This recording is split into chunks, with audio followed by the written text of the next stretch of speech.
देखो आज हम सीखेंगे घन और घनाभ। देखिए घन और घनाभ का नाम सुनते ही हमारे दिमाग में आ जाना चाहिए कि एक्चुअल में घन और घनाभ होता क्या है। घन का मतलब होता है जैसे घन का नाम आए तो हमारे दिमाग में कुछ इस तरह की आकृति उभरनी चाहिए, और घनाभ की बात आए तो कुछ इस तरह की आकृति आनी चाहिए। घन में क्या होता है? घन वो होता है जिसकी तीनों भुजाएं, ये एक त्रिविमीय संरचना होती है।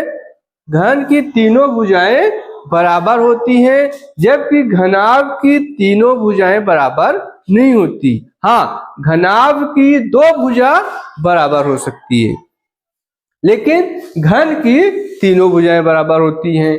घन का जब क्षेत्रफल निकालेंगे तो लंबाई गुणे चौड़ाई गुणे ऊंचाई होता है, और चूंकि तीनों बराबर होती है इसलिए हम इसको कह सकते हैं ए क्यूब।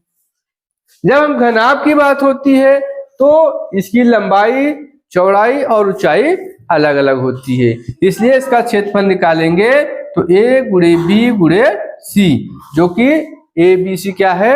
लंबाई चौड़ाई और ऊंचाई है। और अगर हम फलक की बात करें, फलक का मतलब होता है कितने फेस हैं। तो घन में 6 फेस होते हैं, घनाभ में भी 6 फेस होते हैं।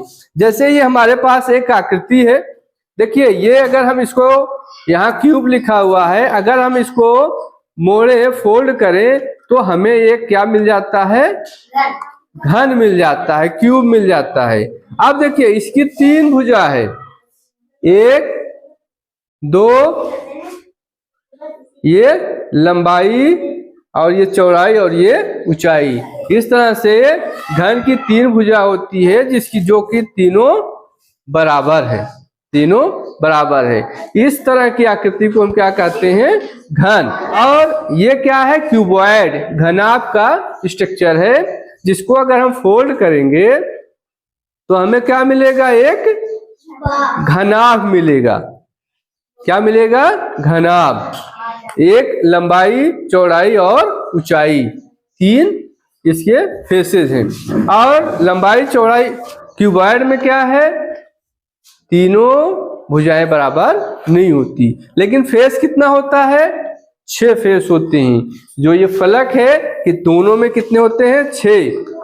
कौन कौन से? 1 2 3 4 5 और 6 फलक होते हैं घन और घनाभ दोनों में। उसी तरह से शीर्ष, शीर्ष मतलब कितने कोने होते हैं? कितने कोने इसमें? 8। 1 2 3 4 5 6 7 8। जैसे ये कमरा क्या है? एक तरह से घन या घनाभ समझे तो कितने कॉर्नर है? 1 2 3 4 5 6 7 8।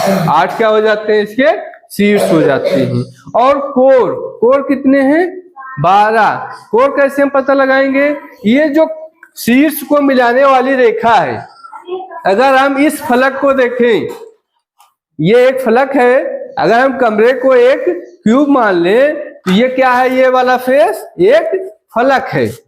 इस फलक में अगर हम कोर देखें तो कितना दिख रहा है? 1 2 3 4 इधर दिख रहा है। इधर देखेंगे तो 5 और 6, इधर देखेंगे तो 7 और 8, उधर 9 10 11 और 12।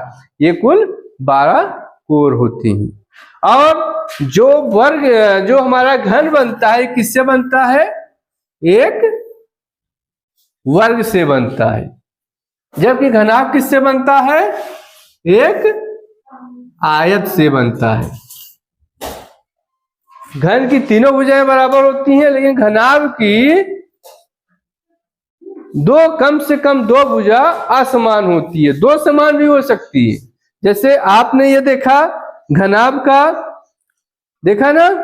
अगर हम इसकी एक फलक देखें, अगर इसको देखें तो ये किस तरह से दिख रहा है हमें?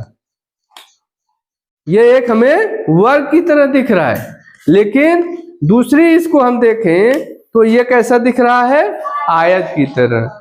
तो घनाभ की क्या होता है, तीनों भुजाएं समान नहीं होती, दो समान हो सकती हैं।